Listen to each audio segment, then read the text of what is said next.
Welcome back to Luso Overland. As you can tell by the title of this video, it's going to be a doozy because we're doing a heater core replacement on a Gen 3 Mitsubishi Montero that's 2001 to 2006, and that means that everything you see has to come out in order to get to the heater core. I don't know if there's any videos on this on the whole worldwide internet. And so that's exciting because I love putting content out there that can help Montero owners. And so yeah, what we need to do is get all this out. If you recall, last year I did a flush with the cooling system in this vehicle. This is my 2004 Montero named Lucky with Thermocure. And it did a really good job and it got the heat working better by about like 20 degrees.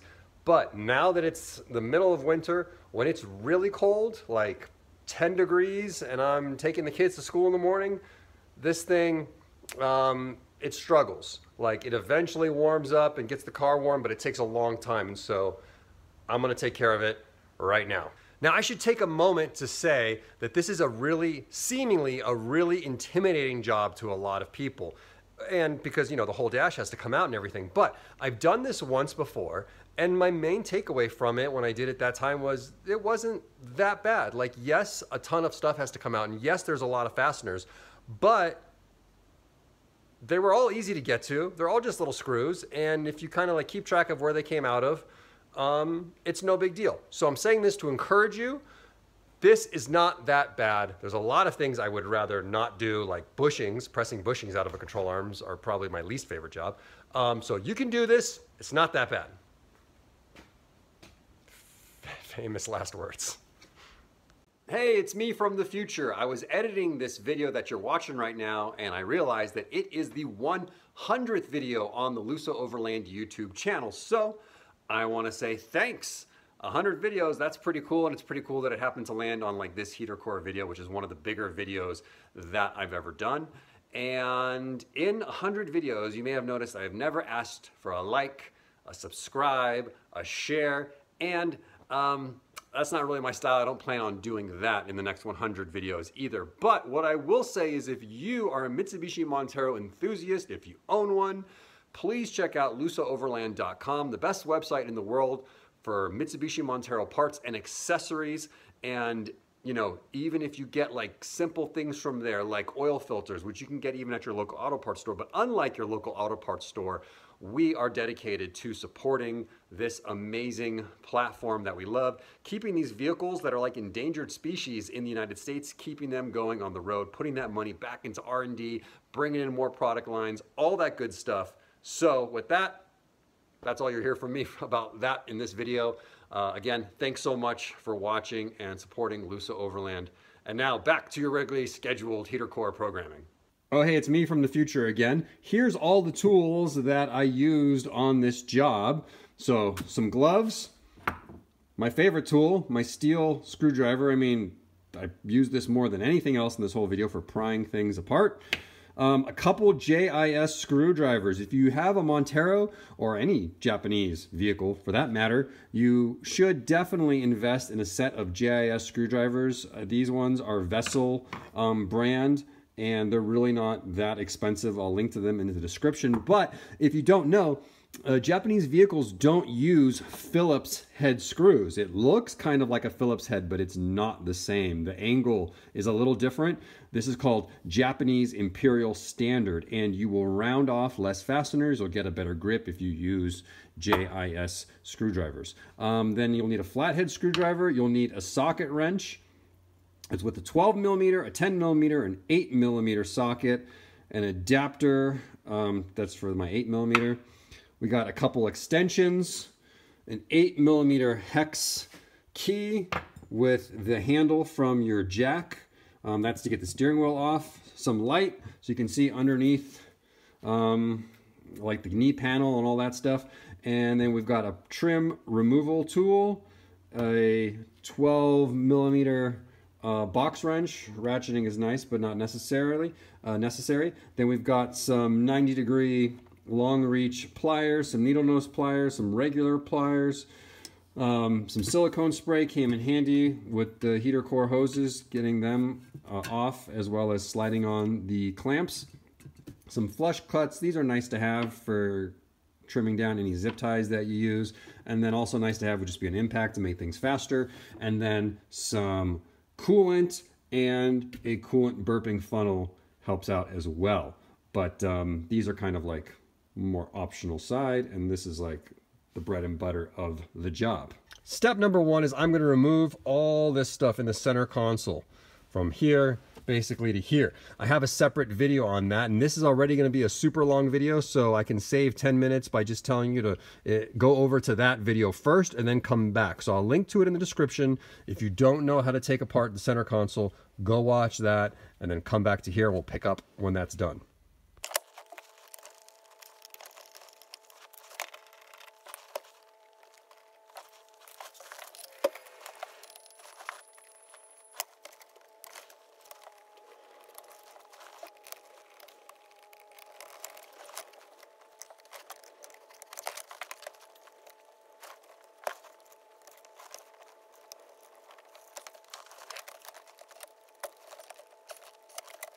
We're not even 2 minutes into this job, and I found a reason to bust out the steel tiny screwdriver. I use this all the time. As you might know, it's my favorite tool. We now have them on looseoverland.com. But I need it to depress a really difficult tab on a wire harness.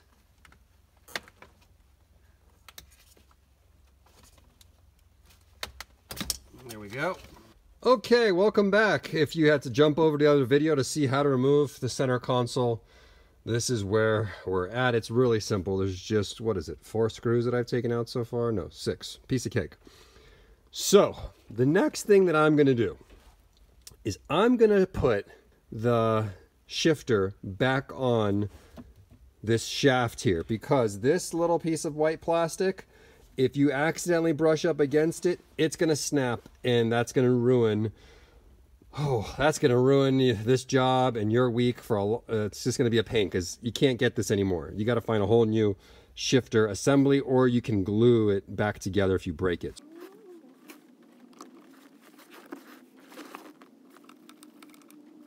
There we go. So I just put it back on with 1 screw. And that's going to protect it, because you're going to be pulling so much stuff towards you. You don't want to break that. So that, I think, is definitely worth 2 extra seconds for insurance. Another thing that I should mention is we're going to be removing so much stuff that you're going to end up with about 10,450 fasteners. So think about how you want to organize them and store them so that you know where they go when we need to put all this stuff back together. What I'm doing is I'm just keeping the fasteners with what they go to, and then I'm just putting all this stuff out of the car. And I've also got some magnetic trays. You can get a piece of cardboard and punch holes in it, and that way you can line up your bolts in the order you took them out. Whatever system works for you, but we're going to end up with a million things to put back. I'm going to take this center bezel out now. There are 2 screws at the top, and then you just need to pry behind the plastic. I'm using like a plastic pry tool. Let's see, usually these corners down here, this tool is not working great. There we go. That, then that is going to lean forward. It's still attached from the hazard switch, so you just need to unplug that, and then the center bezel comes out. Now I'm going to do the far right bezel. Same thing, we just need to pry at it. Same thing with this side, you just pry behind it and it pulls out. There's no wire harnesses or anything to disconnect. They just pull right off of their bases, those 2 switches. Next, I'm going to turn my attention to the center stack. The climate control, you got a couple screws holding it in. Same with the DVD player in this trim. You probably don't have a DVD player. They're kind of rare, but whatever. Whatever you have here, there's going to be a couple screws on the radio, a couple screws on the MPG screen. So you're going to remove all those, and you'll pull the electronic unit forward and then disconnect the wire harness from each of them.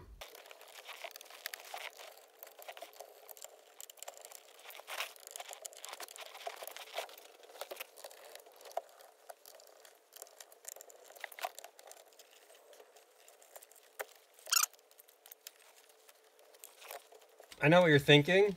I did not install this, so I get it. These two wire harnesses at the top of the center stack, they need to be disconnected. As you can see, it's a green and white wire, and then like a black and red wire. Disconnect those. They go up to this red light right here. I'm gonna remove the glove boxes next. Just open it up, and there's 2 screws. And then there's 2 up top. And there's 1 at the back. Some pryage. Yep. Okay, now we can disconnect the glove box light harness now that it's totally exposed, and we can remove the lower glove box. The lower one has these clips on the side here that you just push them down to release, and then you can pull them into the glove box. So again, you just push them down, and then pull them into the glove box, and then there are 2 bolts, 2 10mm bolts to remove down here.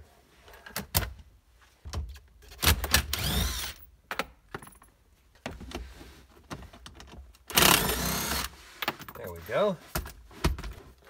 Yeah, you kind of have to dump everything out of it. It's kind of hooked on this back piece of plastic with those hooks right there, so it kind of has to be fully open, and then it just pulls away.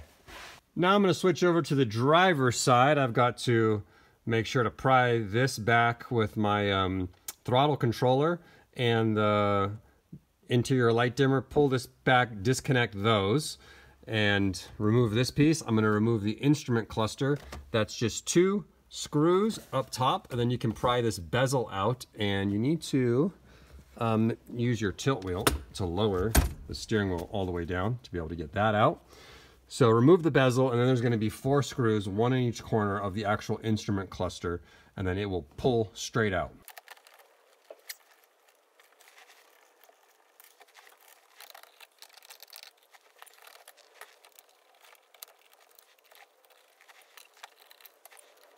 All right, now we're going to come down here. I'm going to remove that fuse cover and this knee panel. So there's 2 screws at the top, and then, but the first thing I'm going to do is if you come under here where your hood release is, there's 2 screws holding that.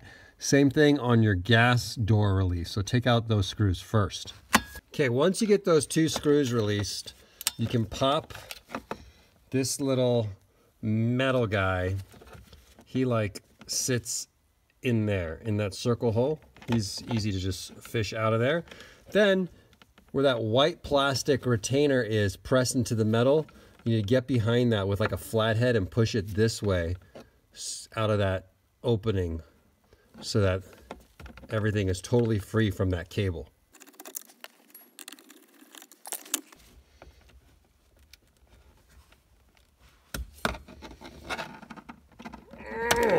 There we go. Note to self, the screws at the top of the kick panel are much, much longer and black. No comment.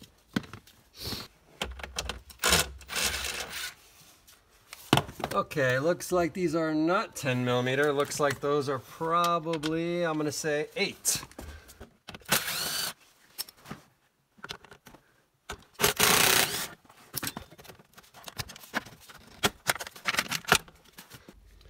I'd been putting it off until now because I'd been using the armrest as a camera stand, but it's time to get the rest of this plastic out of the way. So there's 2 screws, 1 there, 1 there, and then there's 2 screws inside, and then you'll be able to tilt this back, and there'll be a couple wire harnesses to disconnect, and then this armrest will come out. And then on the side, there will be screw there, and same thing on the other side, and then this piece of plastic will be able to be removed.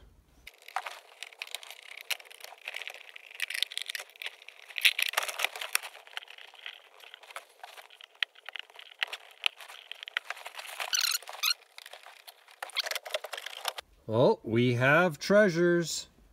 A couple coins over there. A couple more coins under there. Some earrings right there. A 3/8 socket. Fun. I believe we are at the point we can focus our efforts on the actual dash, on getting that out. I'm just gonna start looking for all the bolts holding the dash. First place I'm gonna start is by prying off this cover with a flathead screwdriver, and then there's gonna be a couple bolts in there. Then we've got another bolt under here, under the fuse box, 10 millimeter. Same thing on the passenger side, pull the cover, 10 millimeter, 10 millimeter, and 10 millimeter under there. In the center stack, we've got a couple bolts, 10 millimeters there and there, and same thing on the other side, one there, one there. You can come in through these holes. Okay, you've got a bolt right in the center behind the instrument cluster. Passenger side airbag removal. With airbags, we always got to be careful. Remember, the first step in this video was to disconnect your battery, the negative battery cable in the engine bay. Double check that that's been done, and turn on your car lights, stand on your brake pedal. Just want to make sure you get any residual juice out of the system. And then we can disconnect the airbag. So you see that yellow wire comes down to this harness. It's got a locking connector on it, so you need to get underneath the green portion, pry that up, and then that will allow you to depress the red connector and pull it out. And then we're going to remove that bolt, that bolt. All right, glove box light. You have to unscrew the brass retainer on the outside, and you also have to disconnect the wire harness on the inside, because there is this metal bracket that attaches to the back of the glove box light that will hold everything up. So now we need to work on these wire harnesses. And the way that you remove them is you shove a flathead screwdriver in there, and that will release that side of it. And then you do the same thing on the other side while holding the side you just released so it doesn't click back in, and then it will release. So do that for all three plugs. We need to remove both A-pillar covers now. It's very simple. Just take your mini slotted screwdriver in here and pop off these little covers like that, and they are going to reveal two screws. And then you can just get behind this cover from the top and just basically you're just gonna pry it until it pops. Get behind it, push it out firmly. There we go. I guess we're gonna have to pull the steering wheel. Luckily, that's not that big of a deal. You just need to insert an 8mm hex key into there and turn it counterclockwise. It's on there pretty hard, and I have a totally separate video about this, but basically insert the hex key in there, get yourself some leverage. The jack handle works really well to break that free. It's captured in there, so you'll get it all the way loose, but no bolt or anything is going to come out, but you'll feel that it's all the way loose, and then you can just pry on this, like hit the steering wheel a bunch and it'll come off. Hit it back and forth from all angles and it'll come off. So I got the 8mm hex key in there. Some leverage on it. Make sure it's seated while you, there it goes.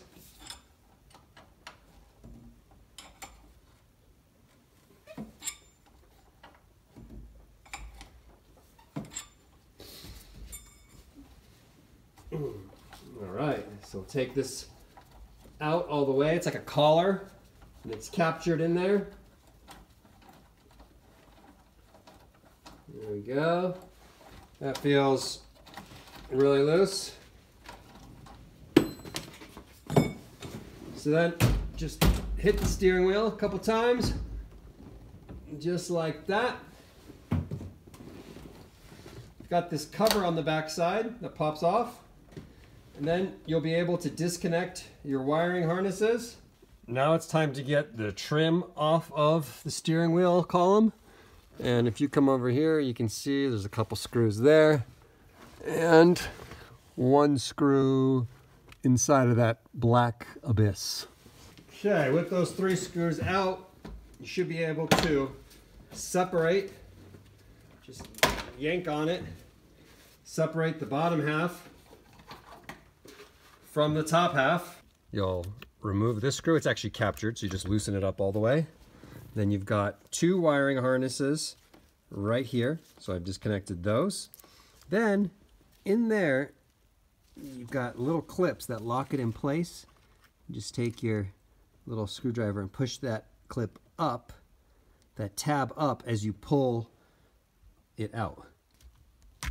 Okay. Okay.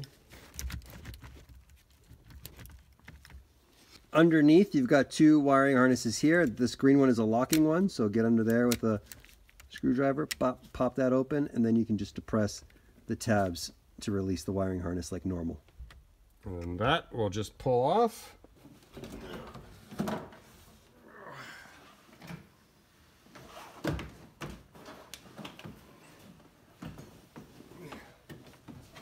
I'm stuck.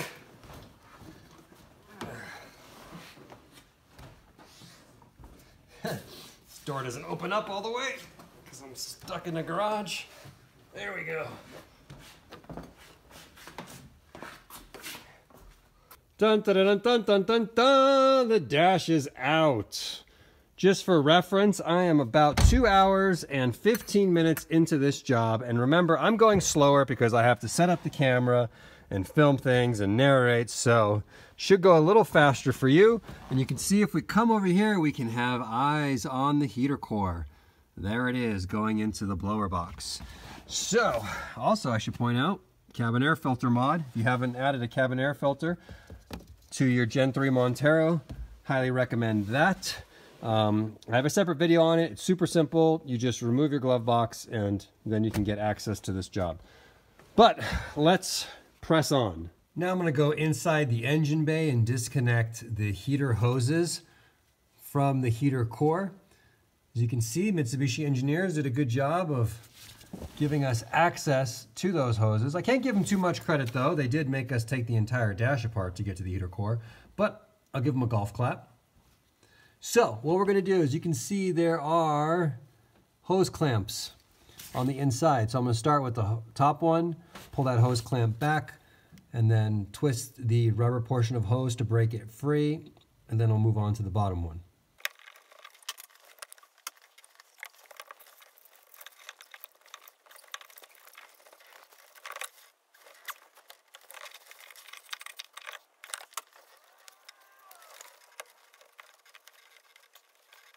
Well, I've been fighting with those for a while, and I'm going to take a break, maybe attack it once the heater core is ready to come out.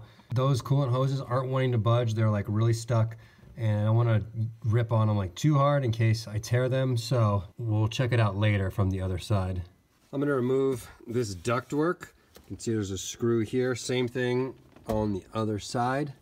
After you get that piece of ductwork out, there's going to be a little plastic fastener here you can take out with a trim tool. It's probably just going to crumble on you. No big deal. We'll just reattach it with a zip tie.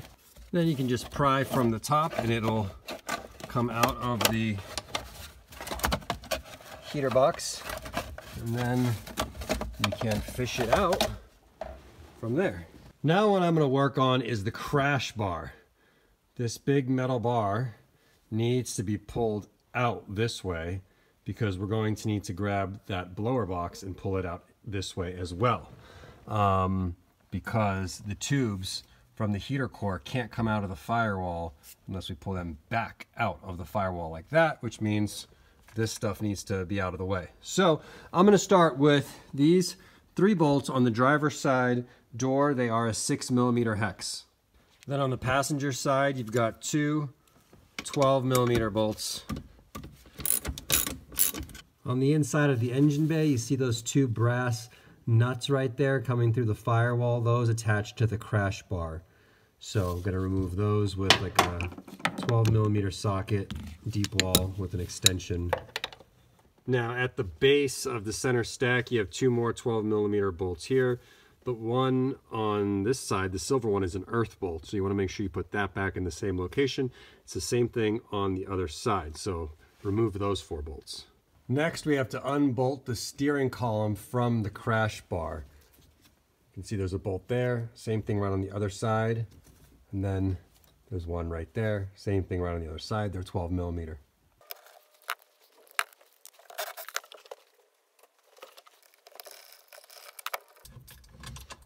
You want to support the steering column as it comes down. You have to unhook a couple little wires right there on the side. The crash bar needs to be separated from the HVAC box. 8mm nut there. Same thing on that side. Then there's 2 more of those 8mm nuts at the bottom right there. Those bottom 8mm nuts are probably the hardest things to remove yet. Just have to come in straight like this with an extension. Next, looks like there's another one right here and a bolt right there. And then I think I'm also going to remove this random bolt to this unused claw and get rid of that. It just looks like something that's waiting to stab you if you get into an accident. It's to hold some wiring harness that our North American Monteros didn't even get, so I'm going to get rid of that. And another one right here. Need to get some more clearance, so I'm going to disconnect that tie into the wire harness, and this one too. You just squeeze the ends here and it'll pull through. Next, on the top of the wire harness, I'm going to disconnect that white one and this black one going down here to the crush bar. There's another white push pin back there. This white connector, and I think there's a screw down at the bottom on that same white piece of plastic. And then there's one more push tab right there. Next, I'm going to do these 2 push pins on the side by the fuse box. And you can actually push the fuse box back a little bit by pushing this tab. I'm working it off that way. Next, I'm just going to pop these 3 push pins in. 1, 2, 3 on the center stack. And another one right here on the top. And the earth bolt that goes right there to hold these 2 grounds together. Got this wire harness right on top here.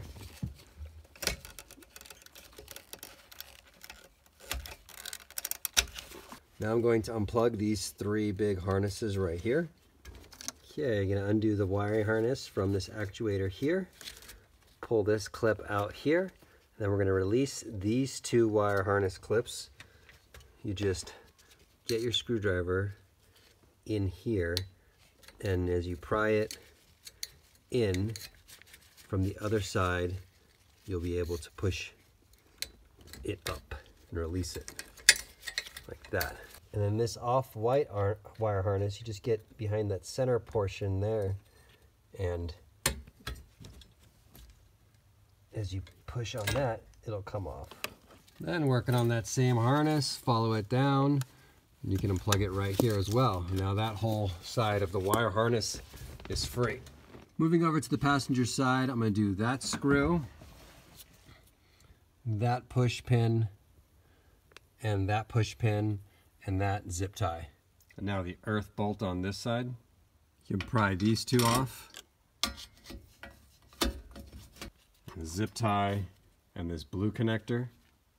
Got the main wire harness down here. It's a captured connector where you have to undo. You have to flip up that black handle, and that'll make the connector fall out. And then you just push this part of the connector down off of its mounting stud on the crash bar. There we go. If your crash bar is having trouble pulling out, there's these locating pins, one at least on the driver's side, and there's a couple on the passenger side. Maybe you have some rust in here and that's kind of, seizing them together. You can just get a pry tool in there and pry on them. There's no nut or anything like that on there. It's just a pin. The next thing that I'm going to do is there is a little screw right there that attaches this plastic bracket that kind of pinches the heater hoses in place. So let's remove that. Here's what that little bracket looks like with that screw. If we go back here and we look at the heater hose, the heater pipes, you can see they go into coolant hoses. So what I'm going to do is I'm going to get like a little screwdriver, a little pick, one that's hopefully not sharp. Just get in there and I'm going to spray some lubricant so we can start separating these hoses from the heater core pipes. So I'm having pretty good luck attacking it from this side. I'm just taking these 90-degree pliers like this, putting them on the pipe and pushing forward, pushing that rubber hose off of the pipe. And that looks like it's working great. Looks like we're pretty much free. I'm just gonna get a towel and put it down here in case any coolant spills out. All right, we did it. We pushed those hoses out into the engine bay. They're disconnected. Now all I need to do is pull this out just a little bit so that these hoses are not touching the metal of the firewall. Okay, now you can keep going if you want to. You can remove anything else that is attached to the crash bar. Right now we're just hung up at the base of the fuse box. I haven't disconnected that. And then there's probably still a couple more little things around here. But I think we have enough. So you can see how far back I've pulled the crash bar. It's really loose.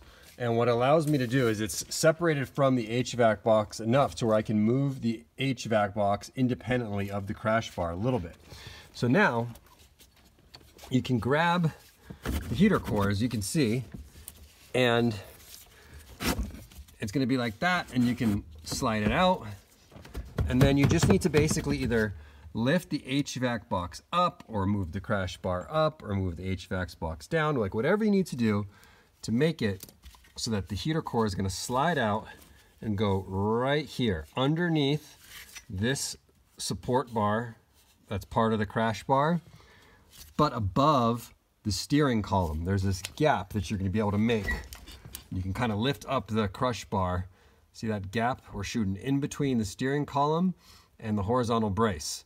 And you need to move your arms on the heater core as needed, up or down, to make sure they fit through there. But again, you can always just keep going with the crash bar disassembly, and you can get that thing pulled back all the way to have all the room in the world, but I think I can squeeze it in through here.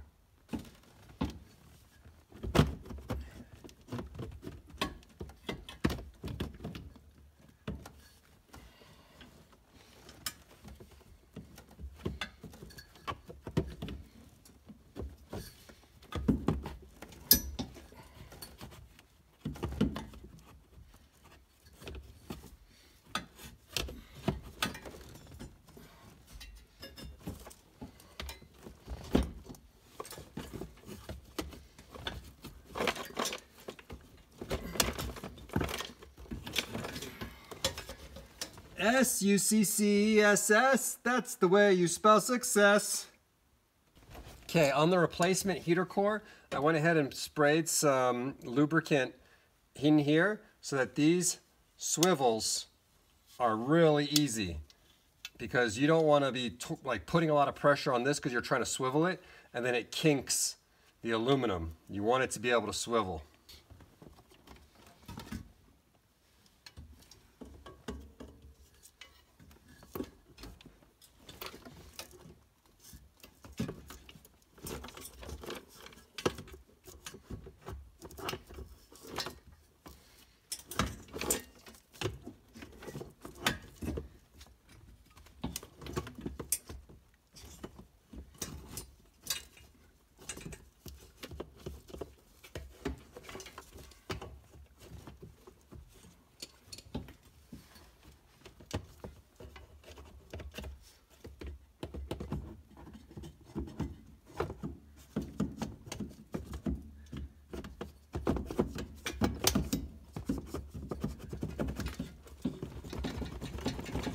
And now I just need to get the hoses pushed on to the new tubes.